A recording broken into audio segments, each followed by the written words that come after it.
حضرت امام علی علیہ السلام نے فرمایا،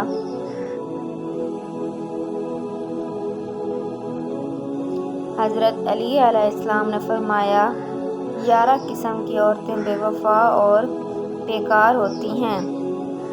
حضرت علی علیہ السلام نے فرمایا 11 قسم کی عورتیں بے وفا ہوتی ہیں اور ایسی عورتوں کو بیکار اور بری عورتوں میں شامل کیا گیا ہے۔ نمبر 1، بے پردہ عورت۔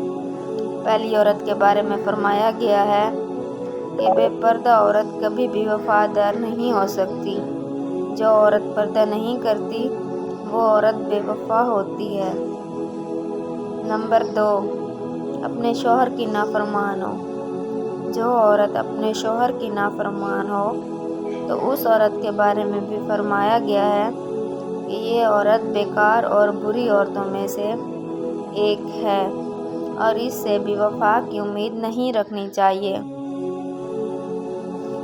نمبر 3، بد زبان عورت ہے۔ حضرت علی علیہ السلام نے فرمایا جو عورت اپنی زبان پر کنٹرول نہ کرے اور اپنی زبان سے بری باتیں نکالے وہ عورت بھی بیکار عورتوں میں سے ایک ہے اور اس سے بھی وفا کی امید نہیں رکھنی چاہیے۔ نمبر 4، بالوں کو کھلا چھوڑنے والی عورت۔ آپ علیہ السلام نے فرمایا جو عورت اپنے بالوں کی نمائش کرتی ہے وہ عورت بھی بیکار اور بری عورتوں میں سے شامل ہے۔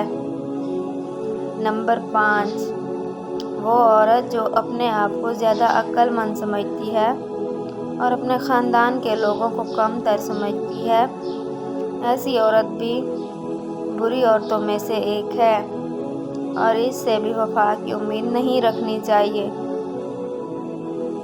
نمبر 6، زیادہ بولنے والی عورت۔ آپ علیہ السلام نے فرمایا جو عورت دوسروں کو بولنے کا موقع نہیں دیتی اپنی ہی سناتی ہے دوسروں کی نہیں سنتی یہ عورت بھی بری عورتوں میں سے ایک ہے۔ نمبر 7، وہ عورت جو زیادہ سونے کی عادی ہو، جس کو باقی کاموں سے زیادہ اپنی نیند پیاری ہوتی ہے ایسی عورت بھی بیکار عورت ہے۔